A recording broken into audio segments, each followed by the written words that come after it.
may be knowing that now the relation between Israel and India is have a very good relation in last few years. Our Prime Minister had also visited that place, etc. And he had also come over here. And such, we and Israel only did not have a business relation. This is the only land which had given total safety and security to live here when there was a problem between Iran and so such relation again was brought, as I said, it was brought by Iyer's book, and our Mysore Lancers did a great thing in 1918, 14, between 14 and 18, which we did not know at all. If I had not come to this function, definitely I would have also not been known to me. So there was a memorandum from the Mysore Lancers Foundation to see that such history has to be introduced in the curriculum of the Karnataka textbook. Definitely, I will pass on to the concerned authorities to see that the truth comes in the history of Karnataka. So our next generation knows the greatness of our Mysore Samsthana, our Maharajas, the contribution of Maharajas. This is the only state which had thought of social welfare. Even the last people of the country should have an opportunity to come forward. They had thought of reservation. They had thought of women's reservation. That is the greatness of our Maharajas of Mysore. And such history should come into our books. ಖಂಡಿತ ಪ್ರಯತ್ನ ಮಾಡ್ತೀನಿ. ತಾವು ಕೊಟ್ಟಂಥ ಎಲ್ಲ ವಿಚಾರಗಳನ್ನ, ನಾನು ತಿಳಿದಂತೆ ಇಲ್ಲಿ ತಿಳಿದಂಥ ವಿಚಾರಗಳನ್ನ ಪುಸ್ತಕ ಪರಿಷ್ಕರಣಾ ಗುಂಪು ಏನಿದೆ ಅದಕ್ಕೆ ಕೊಡುವಂಥ ಪ್ರಯತ್ನ ಮಾಡ್ತೀನಿ. ಮಹಾರಾಜರು ಅವತ್ತೇ ನಾವ್ಯಾರು ಇವತ್ತು ಇಮ್ಯಾಜಿನ್ ಮಾಡ್ಕೊಳಕ್ಕಾಗದೇ ಇರೋಂಥ ಅವತ್ತು ಅದನ್ನು ಮಾಡಿದ್ವಿ. ಫೋರ್ಟಲ್ಲಿ ಒಂದು ಕಾಲೇಜ್ ಇದೆ. ಆ ಕಾಲೇಜು ಅವರು ಮಹಿಳೆಯರಿಗೋಸ್ಕರ ಮಾಡಿದಂಥ ಕಾಲೇಜು ಮಹಾರಾಜರು. ಅಂದರೆ ಈ ಥರದ ಒಂದು ಇತಿಹಾಸ ನಮಗಿದ್ರು ನಮ್ಗೆ ಯಾರಿಗೂ ಅದನ್ನು ತಿಳಿಸೋದಕ್ಕೆ ನಮ್ಮ ಟೆಕ್ಸ್ಟ್ ಬುಕ್ಗಳು ನಮ್ಗೆ ತಿಳಿಸೋಕ್ಕೆ ಆಗದೇ ಇರುವಂಥ ಪರಿಸ್ಥಿತಿ ಬಂದಿದೆ. ಖಂಡಿತ ಈ ಥರ ಎಲ್ಲ ವಿಚಾರವನ್ನು ಮತ್ತೊಮ್ಮೆ ತಂದು ಮಹಾರಾಜರ ಮಾಡಿದಂಥ ಅನೇಕ ಪರಿವರ್ತನೆಗಳನ್ನ ತಿಳಿಸುವಂಥ, ಮುಂದಿನಗಳು ತಿಳಿಸುವಂಥ ಪ್ರಯತ್ನ ಮಾಡ್ತೀನಿ ಅಂತ ಹೇಳ್ತಾ ಕರೆದು ಮಾತಾಡಲು ಅನುಕೂಲ ಮಾಡಿಕೊಟ್ಟ ತಮ್ಮೆಲ್ಲರಿಗೂ ವಂದಿಸ್ತಾನೆ. ಗೌರವಾನ್ವಿತ ಶ್ರೀ ಬಿ ಸಿ ನಾಗೇಶ್ ಅವರೇ, ಫರ್ ಎಕ್ಸಲೆನ್ಸಿ ಲೆಮೋರ್ ಘಟ್ಟ, ಬಹಾಯ್ ಸಮುದಾಯದ ಪ್ರತಿನಿಧಿ ಆಗಿ ಆಗಮಿಸಿರುವ ಶ್ರೀ ದಿನೇಶ್ ಎಸ್ ರಾವ್ ಅವರೇ, ಅದು ಇಲ್ಲಿ ಮಾಜಿ ಕಾರ್ಪೊರೇಟರ್ ಅವರೇ, ಮತ್ತು ಶ್ರೀ ರವಿಕುಮಾರ್ ಅಯ್ಯರ್ ಅವರೇ, ಶ್ರೀ ಭಾಸ್ಕರ್ ರಾವ್ ಅವರೇ, ಮುಂಭಾಗದಲ್ಲಿರುವ ಎಲ್ಲ ಹಿರಿಯರೇ, ಮಹನೀಯರೇ, ಮಹಿಳೆಯರೇ, ಪೊಲೀಸ್ ಇಲಾಖೆಯ ಸಿಬ್ಬಂದಿಗಳೇ ಮತ್ತು ಈ ಮೈಸೂರು ಲಾನ್ಸರ್ ಹೆರಿಟೇಜ್ ಫೌಂಡೇಶನಿನ ಎಲ್ಲ ನಿಮ್ಮೆಲ್ಲರಿಗೂ ಈ ಬೆಳಗಿನ ಶುಭೋದಯ ಹೇಳ್ತಾ, when we did the centenary of this program 3 years ago, the Honorable President of India had of course acknowledged it via a letter, and he had written this is a day of remembrance, not of celebration. And I think very importantly today, the most important thing in all of our thoughts is those that were martyred or those that were participated in the liberation of Haifa, alongside various other cities throughout the Gulf, as well as the entire participation in the First World War. So remembering them, two members, I think very importantly from the Mysore royal family itself, first being Colonel Desrajars, who was the brother-in-law of Krishna Jodia IV. I believe one of these roads is in his name. Unfortunately, former Chief Minister of ours, having a similar name. People have mixed up the two and continue to name it by him, but I think that should be rectified and put properly because his participation as the representative of the Maharaja was immense across the First World War and I believe as well as part of later wars. Secondly is Bahadur Chamrajars, who was the grandfather of Maharani Tripura Sundaramani. He took part in most of the wars and famously also while defending the Suez Canal in hand-to-hand combat with the rebels there or mercenaries hired by the Ottoman Turks was able to overcome and many of them via hand-to-hand combat. So two people from the royal family itself and many others from various other communities are Arsu community as well, who took part in the various wars, both world wars, and but primarily, of course, today being the Haifa Celebration Day, remembering that and that sacrifice. As our Honorable Education Minister has said, many of us didn't know about this sacrifice. And while, depending on the lens, where maybe it's excusable or not that the world forgot it, it's inexcusable that we have forgotten that the participation of India within the first two world wars is incredibly immense. We were just discussing yesterday with Sri Ravi Kumar Ayalji that across the board, whenever there is a World War movie, either the First or the Second World War, there is never any depiction of Indian soldiers when across the board, invariably there would be Indian soldiers there. And it just shows like the collective memory of the world has forgotten and together with that we've also chosen to forget. And I think that's a wrong we've been doing. Many of you might know a very common or a very sort of famous historian today and had written a very famous book called Sapiens, Yuval Noah Harari. He said very poignantly yesterday or a couple days ago that the most important lesson from history is not just to learn from it, but to be liberated by it. And I think entirely in the world over, unless the sacrifice of Indians in the first two world wars is known to the world over, we cannot be liberated from that fact moving forward. And it should start by we ourselves recognizing this history and knowing about it. And I think testament to that, at least from Namma Karnataka Sarkaradinda Tawil Bandu Bhagavahisiradu, I think it's very important because ನಮಗೆ ಏನಾದರೂ ಈ ತಪ್ಪನ್ನು ಪರಿಹರಿಸಬೇಕಂದ್ರೆ ಅದು ನಮ್ಮ ಶಿಕ್ಷಣದಿಂದನೇ ಶುರು ಆಗಬೇಕಾಗಿದೆ. So if you have to solve it, it has to come from our education books ಇಟ್ ಸೆಲ್ಫ್. So I think that is the most important thing today. Of course we have Sri Ravi Kumar Ayalji, members of the Baha'i, all of whom who are Mr. Ravi Kumar, who has diligently, prior to any of us knowing the complete history, written about it and continue to tell everyone about it and educate everybody and bring awareness about the issue. Of course, the Baha'i community, we are now very close to in India and I think the home to the greatest number of the Baha'i who are living here in India, and I had the honor of being at the Lotus Temple for their commemoration. So while all the communities relevant to it haven't forgotten, Indians at a large have overall forgotten this sacrifice, and I think it's very important that we do it. We have, of course, Sri Bhaskar Rao with us, who has throughout from the centenary till now been sort of the brand or the icon for this remembering Haifa Day, and from police side and not just from any governmental side, he has been sort of the stalwart in pushing this agenda of remembering our World War veterans, not just in Haifa but across the board. So of course our many thanks to him as well, and of course all the families who were either martyred or took part in the war today.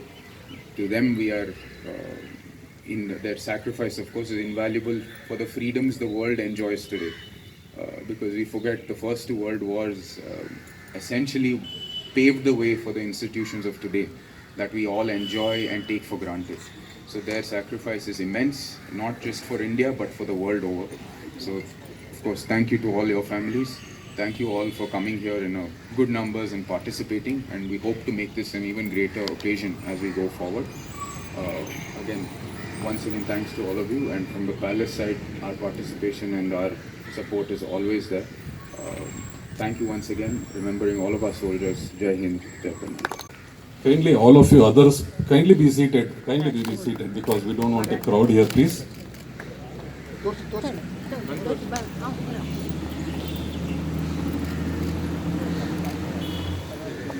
ಸ್ವಲ್ಪ side ಸ್ವಲ್ಪ side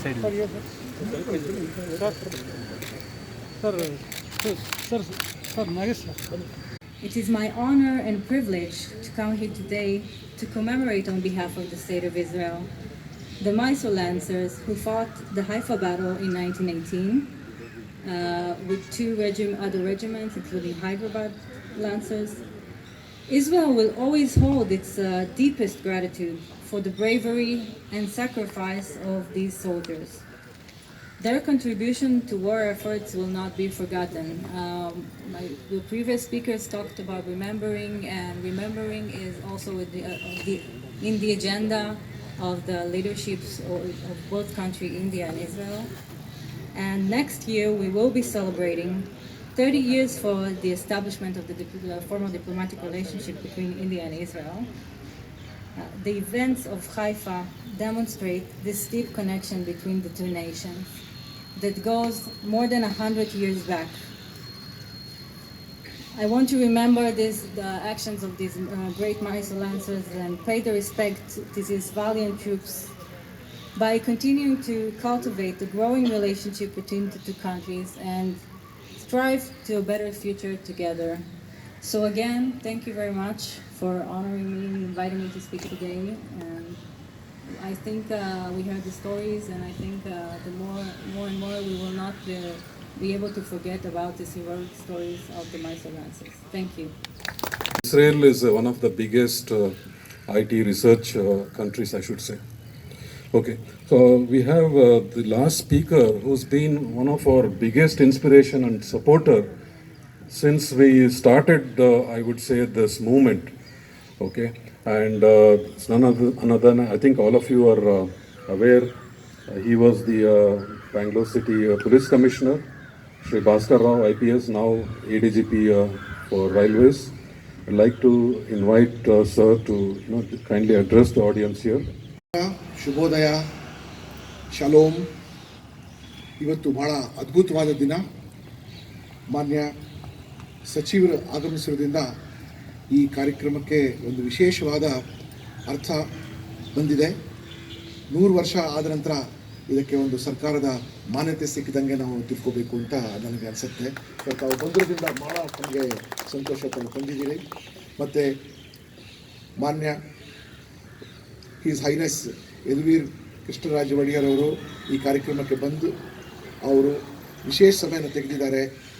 ಅವರು ಬಂದು ಮತ್ತು ನಾವು ಈ ಏನು ಯುದ್ಧ 100 ವರ್ಷ ಹಿಂದೆ ನಡೀತಲ್ಲ ಅದಕ್ಕೆ ಅವರು ಅರ್ಥವನ್ನು ಕೊಟ್ಟು ಭಾಳ ಚೆನ್ನಾಗಿ ಎಲ್ಲರನ್ನೂ ಸೇರಿಸಿ ಎಲ್ಲರ ಕೊಡುಗೆ ಬಗ್ಗೆನೂ ಅವರು ಮಾತನಾಡಿ ಹೇಳಿದ್ದಾರೆ.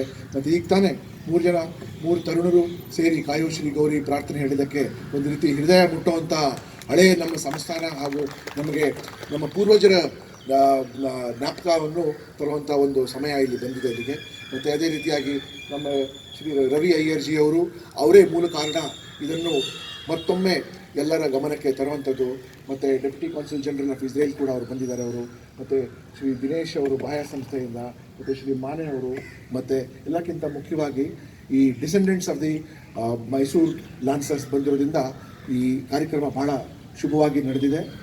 As has been always held that wars cannot be celebrated, wars should only be remembered for posterity to understand our own strength ಅಂತ ಮಾನ್ಯ ಸಚಿವರು ಮುಂದೆ ನಾವೆಲ್ಲರೂ ಒಂದು ಕೋರಿಕೆ ಇಟ್ಟಿದ್ವಿ ದಟ್ ಇದು ಇತಿಹಾಸ ಪುಟಗಳಲ್ಲಿ ಇಲ್ಲವೇ ಇಲ್ಲ ಅಂತ. ಕರ್ನಾಟಕದಲ್ಲಿ ರಾಷ್ಟ್ರಕೂಟರು, ಚಾಲುಕ್ಯರು, ವಿಜಯನಗರ ಸಾಮ್ರಾಜ್ಯದ ಅಪ್ರತಿಮ ಧೈರ್ಯದ ಕಥೆಗಳು ನಾವೆಲ್ಲ ಓದಿದ್ವಿ. ಯಾಕೋ ಎಲ್ಲ ಕಡೆ ಬರೀ ಸೋತಿದ್ದೀವಿ, ಸೋಲಾಗಿದೆ, ಲೂಟಿ ಆಗಿದೆ, ಅವಮಾನ ಆಗಿದೆ ಅಂತ ಇಷ್ಟಲ್ಲೇ ನಾವು ತೃಪ್ತಿ ಪಡ್ತಾ ಇದ್ವಿ. ಆದರೆ ಇಂಥ ಒಂದು ಕಾರ್ಯಕ್ರಮದಿಂದ ಮಾನ್ಯ ಸಚಿವರು ನಮಗೆ ನೀಡಿರುವಂಥ ಆಶ್ವಾಸನೆ ಮತ್ತು ಅವರ ಪ್ರಯತ್ನದ ನಿಜವಾಗ್ಲೂ ಶ್ಲಾಘಿಸಬೇಕು. ಯಾಕೆಂದರೆ ನಮ್ಮ ದೇಶದಲ್ಲಿ ಎಂಥ ಶೌರ್ಯದ ಕೆಲಸಗಳು ನಡೆದಿದೆ ಅದು ಇತಿಹಾಸ ಪುಟದಲ್ಲಿ ಬರಬೇಕು. ಮತ್ತು ಮುಂದಿನ ಪೀಳಿಗೆಗೆ ಅದು ಯಾವ ರೀತಿ ಹೇಳ್ತಿದ್ದಾರೆ, ಭಾರತ ಮುಂದಿನ 50, 60, 100 ವರ್ಷದಲ್ಲಿ ಇಡೀ ಪ್ರಪಂಚಕ್ಕೆ ನಾಯಕತ್ವ ಕೊಡುವಂಥದ್ರಲ್ಲಿ ಇದು ಒಂದು ಭಾಳ ಮುಖ್ಯವಾದ ಇದು ವಿಷಯ ಆಗುತ್ತೆ. ಸಣ್ಣದಾಗಿ ಹೇಳಬೇಕು ಅಂದರೆ ನನಗೆ ಈ ರವಿಜಿಯವರು ಈ ಇತಿಹಾಸ ಬರೆದ ನಂತರ ಮಾನ್ಯ ಪ್ರಧಾನಮಂತ್ರಿಗಳು ಇಸ್ರೇಲ್ಗೆ ಹೋಗಿ ಹೈಫಾ ಮೆಮೋರಿಯಲಲ್ಲಿ ಭಾರತದ ಸೈನಿಕರಿಗೆ ಅವರು ಒಂದು ಕಾಂಡೋಲೆನ್ಸ್ ಅವರು ಇಡ್ತಾರೆ ಅಲ್ಲಿಗೆ. ತದನಂತರ 2018 ಹೌಸ್ ಆಫ್ ಲಾರ್ಡ್ಸಲ್ಲಿ ಒಂದು ಕಾರ್ಯಕ್ರಮ ನಡೆಯುತ್ತೆ. ಹಿಸ್ ಹೈನೆಸ್ ಮತ್ತು ನನಗೆ ಒಂದು ಆಹ್ವಾನ ಸಿಗುತ್ತೆ ಅಲ್ಲಿ ಹೋಗಬೇಕು ಅಂತ.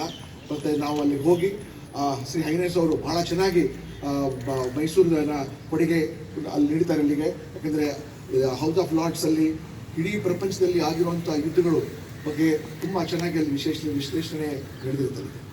ಸಂಕ್ಷಿಪ್ತವಾಗಿ ಹೇಳಬೇಕು ನನಗೆ ಏನು ಇದರ ಜೊತೆ ಸಂಬಂಧ ಅಂತ. ಮೈಸೂರು ಲಾನ್ಸರ್ಸ್ 1894 ಪ್ರಾರಂಭವಾದ ನಂತರ 1914ನೇ ಇಸ್ವಿಯಿಂದ 19ನೇ ಇಸ್ವಿ ತನಕ ಏನು ಯುದ್ಧ ನಡೀತಲ್ಲ, 18ನೇ ಇಸ್ವಿ ತನಕ ಕೇವಲ ಹೈಫಾ ಹಾಗೂ 3 ಭಾಗದಲ್ಲಿ ನಡೀತು. ಹೈಫಾದಲ್ಲಿ ನಡೀತು ಹೈದರಾಬಾದ್ ಲಾನ್ಸರ್ಸ್, ಜೋಧ್ಪುರ್ ಲಾನ್ಸರ್ಸ್ ಮತ್ತು ಜೂನಾಗಢ್ ಲಾನ್ಸರ್ಸ್ ಜೊತೆಲಿದ್ದರು. ತದನಂತರ ಅವರು ಬೇರೆ ಕಡೆನೂ ಬ್ಯಾಟಲ್ ಆಫ್ ಗ್ಯಾಲಿಪೋಲಿ ಮತ್ತು ಬಹಳಷ್ಟು ಕಡೆನೂ ಅವರು ಹೋಗಿ ಭಾಗವಹಿಸಿದ್ದಾರೆ.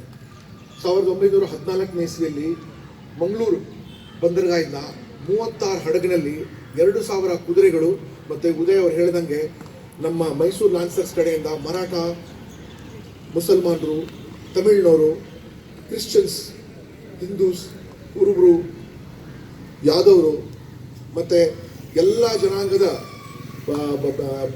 ಯೋಧರು ಕೂಡ ಇಲ್ಲಿ ಶ್ರೀ ದೇಶರಾಜ ಅವರ ನೇತೃತ್ವದಲ್ಲಿ ಅವರು 36 ಹಡಗಿನಲ್ಲಿ 3 ಭಾಗಕ್ಕೆ ಹೋಗ್ತಾರೆ. ಈ ಹಡಗಿನಲ್ಲಿ ಕುದುರೆಗಳು ಮತ್ತು 120 ಆಂಬ್ಯುಲೆನ್ಸ್ ಎತ್ತಿನ ಗಾಡಿಗಳು, 100 ಮುಧೋಳು ಶ್ವಾನಗಳು, ನಾಯಿಗಳು ಕೂಡ ಇದರ ಜೊತೆ ಹೋಗಿ 3 ಕಡೆ ಹೋಗ್ತಾರೆ ಅವರು.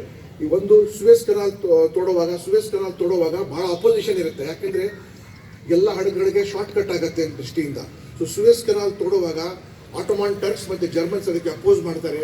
ಅಂಥ ಸ್ಥಾನದಲ್ಲಿ ಕೂಡ ನಮ್ಮ ಮೈಸೂರು ಲಾನ್ಸರ್ಸ್ ನಿಂತು ಪ್ರೊಟೆಕ್ಷನ್ ಕೊಡ್ತಾರೆ. ತೈಲಿನ ಆವಿಷ್ಕಾರ ಆಗಿ ಸದರ್ನ್ ಇರಾನ್, ದಕ್ಷಿಣ ಇರಾನ್ದಲ್ಲಿ ಆ ತೈಲಿನ ಆವಿಷ್ಕಾರಕ್ಕೆ ಹಾಗೂ ತೈಲಿನ ಮೈದಾನಗಳಿಗೆ ಮೈಸೂರು ಲಾನ್ಸರ್ಸ್ ಅವರು ಪ್ರೊಟೆಕ್ಷನ್ ಕೊಡ್ತಾರೆ ಅಲ್ಲಿಗೆ. ಮತ್ತು ಅದೇ ರೀತಿಯಾಗಿ ಬ್ಯಾಟಲ್ ಆಫ್ ಹೈಫಾದಲ್ಲಿ ಜೋಧ್ಪುರ್ ಲಾನ್ಸರ್ಸ್ ಮತ್ತು ಮೈಸೂರು ಲಾನ್ಸರ್ಸ್ ಅಪ್ರತಿಮ, ನಾವು ನಂಬಿಕೆ ಇಡಲಾರದೆ ಇರೋ ಅಷ್ಟು ಧೈರ್ಯ ಅವರು ಒಂದು ಗುಡ್ಡದಿಂದ ಆ ಚಳಿ ಗಾಳಿ ಮತ್ತು ಆ ಬೆಟ್ಟ ಗುಡುಗಾಟದಲ್ಲಿ ಅವರು ಒಂದು ಅಶ್ವಾರೋಹಿ ದಳ ಯಾವ ರೀತಿ ಧಾವಿಸಿ ಅವರು ಆಧುನಿಕವಾದ ವೆಪನ್ಸ್ ಏನು ಇಟ್ಕೊಂಡಿರ್ತಾರೆ ಅದರ ಮೇಲೆ ಅವರು ಆಕ್ರಮಣ ಮಾಡಿ ಹೈಫಾ ನಗರದಲ್ಲಿ ಪ್ರವೇಶ ಮಾಡಿ ಬಹಾಯ ಗುರುಗಳಿಗೆ ಅಲ್ಲಿ ರಕ್ಷಣೆ ಮಾಡೋದ್ರಿಂದ ನಮಗೆ ಬಹಾಯ, ಮೈಸೂರು ಲಾನ್ಸರ್ಸ್ ಇತ್ಯಾದಿಗಳ ಜೊತೆ ಬಹಳ ಹತ್ತಿರದ ಸಂಬಂಧ ಇದೆ. ನಾನು ದೆಹಲಿಗೆ ಹೋಗಿರುವಾಗ ಬಹಾಯ ಸಂಸ್ಥೆಯ ಮುಖ್ಯಸ್ಥರು ನಾಜ್ನೀನ್ ರೋಹಾನಿ ಅವರು ನಾನು ಮೈಸೂರು KSRP ಅಧ್ಯಕ್ಷನಾಗಿ ಬಂದಿರುವಾಗ ನನಗೆ ಬಹಳ ಹತ್ತಿರದಿಂದ ಅವರು ಗೌರವ ನೀಡಿದ್ದಕ್ಕೆ ಒಂದು ಕಾರಣವಾಯಿತು. ಅಲ್ಲಿಗೆ ಯುದ್ಧ ಮುಗಿದ ನಂತರ ವಾಪಸ್ ಬಂದು ಮೈಸೂರು ಲಾನ್ಸರ್ಸ್ ಮಹಾರಾಜರು ಆವಾಗ ಯಾವ ರೀತಿ ನಮ್ಮ ಮಹಾರಾಜರು ಹೇಳಿದಂಗೆ it has started the beginning of independence movement also ಬರ್ತಾರೆ. ತದನಂತರ ಒಂದು ಸೇನೆ ಅವಶ್ಯಕತೆ ಇರಲಿಲ್ಲ ಮೈಸೂರು ಮಹಾರಾಜರಿಗೆ. ಸೊ ಆವಾಗ ಇದನ್ನು 61 ಕ್ಯಾವೆಲರಿ ಆಫ್ ದಿ ಇಂಡಿಯನ್ ಆರ್ಮಿ ಅಂತ ಕನ್ವರ್ಟ್ ಆಗಿ ಜೋಧ್ಪುರ್ನಲ್ಲಿ ಶಿಫ್ಟ್ ಆಯ್ತು. ಇವತ್ತು ಕೂಡ 61 ಕ್ಯಾವೆಲರಿ ಆಫ್ ದಿ ಇಂಡಿಯನ್ ಆರ್ಮಿ ಇದು ಲಾಂಛನ ಮೈಸೂರು, ಇದು ಗಂಡ ಬೆರುಂಡ ಅವರ ಲಾಂಛನ ಆಗಿರುತ್ತೆ. ಅದು ಮತ್ತು ನಮ್ಮ ಹೆಮ್ಮೆಯ ಪ್ರಶ್ನೆ ಅದು ಜೋಧ್ಪುರಲ್ಲಿ ಕೂಡ ನಾವು ಮೈಸೂರು ಲಾಂಛನ ಅಲ್ಲಿ ಇನ್ನೂ ಬಹಳ ಗೌರವದಿಂದ ಪ್ರದರ್ಶನ ಇಲ್ಲಿ ನೋಡ್ತಾ ಇದ್ದೀವಿ. ತದನಂತರ ಮಹಾರಾಜರು ಹೇಳಿದ್ರು ನನಗೂ ಒಂದಿಷ್ಟು ಸೇನೆ ಬೇಕು, ಯಾಕೆಂದರೆ ನನ್ನ ಟ್ರೆಜರಿ ಇದೆ, ಚಾಮುಂಡಿ ದೇವಸ್ಥಾನಕ್ಕೆ ರಕ್ಷಣೆ ಕೊಡಬೇಕು ಇತ್ಯಾದಿಗಳಿಂದ. ಸೊ ಅವಾಗ ಅಂದಿನ ಸರ್ಕಾರ ಶ್ರೀ ವಲ್ಲಭಭಾಯ್ ಪಟೇಲ್ ಅವರು ಒಂದಿಷ್ಟು ಜನ ಅಲ್ಲೇ ಬಿಡ್ತಾರೆ. ಅವರಿಗೆ ಮೈಸೂರು ಮೌಂಟೆಡ್ ಕಂಪನಿ ಅಂತ ಮತ್ತು ಮೈಸೂರು ಡಿಸ್ಮೌಂಟೆಡ್ ಕಂಪನಿ ಅಂದರೆ ಕುದುರೆಯಿಂದ ಇಳಿದಿರೋ ಪಡೆಯೋದು, ಅದು ಮೈಸೂರು ಸಂಸ್ಥಾನ ಹಾಗೂ ಟ್ರೆಜರಿ ಮತ್ತು ಮೈಸೂರು ಚಾಮುಂಡಿ ಬೆಟ್ಟದ ಕಾವಲಿಗಾಗಿ ಅವ್ರಿಗೆ ಅಲ್ಲಿ ಇಡಿಸಲಾಗಿರುತ್ತೆ ಅಲ್ಲಿಗೆ. ತದನಂತರ ಸ್ವಾತಂತ್ರ್ಯ ಮುಂದೆ ಹೋದ ನಂತರ ಅದನ್ನು Mysuru district arm reserve police ಜೊತೆ ಅದಕ್ಕೆ ಸೇರ್ಪಡೆ ಆಗೋಗುತ್ತೆ ಅಲ್ಲಿಗೆ. ತದನಂತರ ಅದನ್ನು ಈ ಮೈಸೂರು ಸ್ಟೇಟ್ ರಿಸರ್ವ್ ಪೊಲೀಸ್ಗೆ ಸೇರ್ಪಡೆಯಾಗಿ 1971ನೇ ಇಸ್ವಿಯಲ್ಲಿ ಎಲ್ಲನೂ ಸೇರಿ ಕರ್ನಾಟಕ ಸ್ಟೇಟ್ ರಿಸರ್ವ್ ಪೊಲೀಸ್ ಏನು ತಾವು ನೋಡ್ತಾ ಇದ್ದೀರಲ್ಲ ಅದರದ್ದು ಮೂಲ ಬಂದಿರೋದು ಮೈಸೂರು ಲಾನ್ಸರ್ಸಿಂದ. ಇವತ್ತು ತಾವು ಅಶ್ವಧಾರಿಗಳು ತಾವು ನೋಡ್ತಾ ಇದ್ದೀರಲ್ಲ ಈ ಎರಡು ಕಡೆ ಇವತ್ತು ಕೂಡ ಮೈಸೂರಿಗೆ ಮೌಂಟೆಡ್ ಪೊಲೀಸ್ ಇದೆ. They are all part of the erstwhile police force. ಇಲ್ಲಿ ಕುಣಿಗಲ್ ಸ್ಟಡ್ ಫಾರ್ಮಲ್ಲಿಂದ ಶುರುವಾಗಿದ್ದು ಮೈಸೂರು ಲಾನ್ಸರ್ಸ್ ಅವರು. ಮತ್ತು ಅದೇ ರೀತಿಯಾಗಿ ತಾವು ವಾದ್ಯದಿಂದ ತಾವು ನೋಡ್ತಾ ಇದ್ದೀರಲ್ಲ, it was also started by the first trained Europe British and English and Mysuru band ಪ್ರಾರಂಭ ಕೂಡ ಮೈಸೂರು ಲಾನ್ಸರ್ಸಿಂದ ಶುರುವಾಗಿದ್ದು. ಬಹಳ ಐತಿಹಾಸಿಕವಾದ ಮೂಮೆಂಟ್ ಇದು. ತಾವೆಲ್ಲರೂ ಇಲ್ಲಿ ಬಂದಿದ್ದೀರಿ, ಇದಕ್ಕೆ ಒಂದು ಶೋಭೆ ತಂದಿದ್ದೀರಾ. ವರ್ಷ ಇನ್ನೂ ಇದಕ್ಕೆ ಚೆನ್ನಾಗಿ ಆಗ್ತಾ ಮತ್ತು ಮುಂದಿನ ಪೀಳಿಗೆಗೂ ಕರ್ನಾಟಕದಲ್ಲಿ ಕೂಡ ಧೈರ್ಯ ಶೌರ್ಯ ಇದೆ. ಯಾಕೆಂದರೆ ಬಹಳಷ್ಟು ಜನಕ್ಕೆ ಕರ್ನಾಟಕದಲ್ಲಿ ಯುದ್ಧನೇ ಆಗಿಲ್ಲ ಅಂತ ಅವು ಹೇಳಿದ್ರು. ಅಪ್ರತಿಮ ಧೈರ್ಯವನ್ನು ತೋರಿಸಿದ್ದಾರೆ. ಮತ್ತು ಯಾರು ಮಹಾನುಭಾವರು ಇಂಥ ಒಂದು ಪ್ರತಿಮೆ ನಿಲ್ಲಿಸಿದಾರಲ್ಲ ಅವರಿಗೆ ನಾವು ಬಹಳ ಚಿರಸ್ಮರಣೀಯಾಗಿರಬೇಕು. ಮತ್ತು ಅವರ ಡಿಸೆಂಡೆಂಟ್ಸ್ ಇವತ್ತು ಬಂದು ಇದಕ್ಕೆ ಮುಂದುವರಿಸ್ತಾ ಇದ್ದಾರಲ್ಲ ಅವರಿಗೆ ಜಯವಾಗಲಿ. ಮತ್ತು ಇವತ್ತು ಬಂದಂಥ ಮಹನೀಯರು ಕೂಡ ಇವತ್ತು ಬಂದು ತಮ್ಮ ಬೆಂಬಲವನ್ನು ಹಾಗೂ ತಮ್ಮ ಬಲವನ್ನು ಸೂಚಿಸಿದ್ದಕ್ಕೆ ಕೇವಲ ಮೈಸೂರು ಲಾನ್ಸರ್ಸ್ ಒಂದೇ ಅಲ್ಲ, ಬೆಂಗಳೂರು ನಗರ, ಮೈಸೂರು ಲಾನ್ಸರ್ಸ್, ಇಡೀ ಕರ್ನಾಟಕ ಹಾಗೂ ದೇಶ ಹಾಗೂ ಮುಖ್ಯವಾಗಿ ಇಂಡೋ ಇಸ್ರೇಲ್ ಫ್ರೆಂಡ್ಶಿಪ್ ಇದರ ಬಗ್ಗೆಯೂ ಸಹ ಒಂದು ಬಹಳ ಮುಖ್ಯವಾದ ಒಂದು ಸಂದೇಶವನ್ನು ಸಹ ನೀಡಿದ್ದಾರೆ. ಮತ್ತು ನಂದು ಒಂದು ಸಹ ನಮ್ಮ ಮುತ್ತಾತ ಹಾರೋಹಳ್ಳಿ ಸುಬ್ರಾವ್ ಕೂಡ ಆ ಯುದ್ಧದಲ್ಲಿ ಭಾಗವಹಿಸಿದ್ದಕ್ಕೆ ನಾನು ಕೇವಲ KSRP ಒಂದೇ ಅಲ್ಲ, ನನಗೂ ಸಹ ಒಂದು ಪತ್ರದಲ್ಲಿ ಹೇಳ್ತಾ ಉದಯ್ ಹಾಗೂ ಸಂಗಡಿಗರೆಲ್ಲ ಸೇರಿ ಕಾರ್ಯಕ್ರಮ ಯಶಸ್ವಿಯಾಗಿ ನಡೆಸಿದ್ದಕ್ಕೆ ಮತ್ತು ಮತ್ತೊಮ್ಮೆ ಶ್ರೀ VC ನಾಗೇಶ್ ಅವರು ಮತ್ತು ಹಿರಿಯರೆಲ್ಲ ಈ ಕಾರ್ಯಕ್ರಮಕ್ಕೆ ಬಂದು ಬೆಂಬಲ ಸೂಚಿಸಿದ್ದಕ್ಕೆ ಧನ್ಯವಾದ ಹೇಳ್ತಾ ಎಲ್ರಿಗೂ ನಮಸ್ಕರಿಸ್ತೀನಿ. ನಮಸ್ಕಾರ. ಜೈ ಹಿಂದ್, ಜೈ Karnataka. Thank you very much. He released the first book written by Ravi Iyer ji, and also he has some great plans. Hopefully those plans for Mysore Lancers will materialize. Should I talk about it, sir? So he wants to do a movie, like a Hollywood caliber movie, So hopefully I think with the support of everybody here, we can realize that dream. Thank you, sir. Thank you. Director, actor, this time you will be the hero, sir. So thank you. I think kindly, dignitaries kindly see. We are just going. ನಮಸ್ಕಾರ, ನಾನು ಪ್ರಕಾಶ್ ಬೆಳವಾಡಿ. ನಾನು ರಂಗಕರ್ಮಿ, ನಟ, ನಿರ್ದೇಶಕ. ಈ Haifa ಕುರಿತಂತೆ ನಮಗೆ ಯಾರಿಗೂ ನಮ್ಮ ಸ್ಕೂಲ್ ದಿನಗಳಲ್ಲಿ ಅಥವಾ ಕಾಲೇಜ್ ದಿನಗಳಲ್ಲಿ ಇತಿಹಾಸದ ಪುಟಗಳಲ್ಲಿ ನಮಗೆ ಇದರ ಬಗ್ಗೆ ಗೊತ್ತಾಗಿರಲಿಲ್ಲ. ಶ್ರೀ ರವಿಕುಮಾರ್ ಅಯ್ಯರ್ ಅವರು ಇದೊಂದು ಪುಸ್ತಕವನ್ನು ಬರೆದರು ಒಂದು 4 ವರ್ಷದ ಹಿಂದೆ ಈ ಹೈಫಾ ಯುದ್ಧದ ಬಗ್ಗೆ. ಮತ್ತು ಕರ್ನಾಟಕದಿಂದ ಮೈಸೂರು ಲ್ಯಾನ್ಸರ್ಸು, ಅಂದರೆ ಇಂದಿನ ಕರ್ನಾಟಕ, ಆಗಿನ ಮೈಸೂರು ಸಂಸ್ಥಾನದಿಂದ ಮೈಸೂರು ಲ್ಯಾನ್ಸರ್ಸು, ಆಮೇಲೆ ನಿಜಾಮಿನ ಹೈದರಾಬಾದಿಂದ ಲ್ಯಾನ್ಸರ್ಸು ಮತ್ತು ಜೋಧ್ಪುರ್ ಲ್ಯಾನ್ಸರ್ಸು, ಇವರೆಲ್ಲ ಸೇರಿ ಅಂದಿನ ಓಟೋಮಾನ್ ಟರ್ಕ್ಸು ಮತ್ತು ಜರ್ಮನ್ ಆರ್ಟಿಲರಿ ವಿರುದ್ಧ ಅವರು ಬರೀ ಈಟಿಗಳು, ಕುದುರೆ ಮೇಲೆ ಹತ್ತಿ ಈ ಮೈಸೂರು ಲ್ಯಾನ್ಸರ್ಸ್ ಯೋಧರು ಹೈಫಾ ಪೋರ್ಟ್ ಸಿಟಿಯನ್ನು ಬಿಡುಗಡೆ ಮಾಡಿದ್ರು. September 18, September 23, 1918ರಲ್ಲಿ.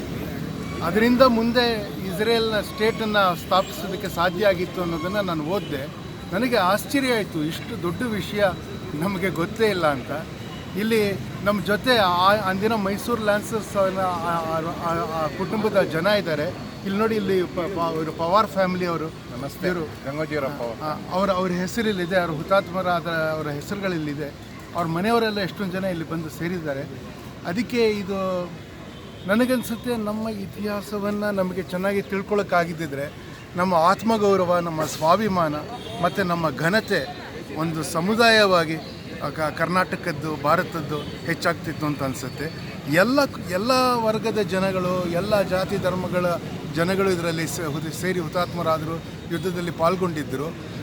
ನಮ್ಮನ್ನು ಒಟ್ಟುಗೂಡಿಸುವ ಇತಿಹಾಸವನ್ನು ಹೇಳ್ಕೊಡದೆ ನಮ್ಮನ್ನು ಬೇರೆ ಬೇರೆ ಮಾಡ್ತಿರೋದು ಇತಿಹಾಸವನ್ನು ಹೇಳ್ಕೊಟ್ಟಿದ್ರ ಬಗ್ಗೆ ನನಗೂ ಸ್ವಲ್ಪ ಬೇಸರ ಇದೆ. ಇದು ದೊಡ್ಡ ಪ್ರಾರಂಭ ಅಂತ ತಿಳ್ಕೊಳ್ತೀನಿ. 3 ವರ್ಷದಿಂದ ಹೈಫಾದ 100 ವರ್ಷದ ಉತ್ಸವ ಅನ್ನಬಾರ್ದು, ಅದರ ಸ್ಮರಣೆಯಿಂದ ಇವತ್ತಿದು ಬೆಳೀತಾ ಬಂದಿದೆ. ಈ ಸ್ಮರಣೆಯ ಇದನ್ನು ಒಂದು ಮೂವ್ಮೆಂಟ್ ಅಂತ ಕರಿಬೋದು ನಾವು.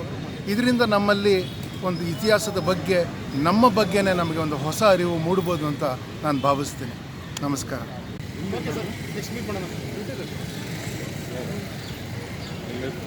Okay sir.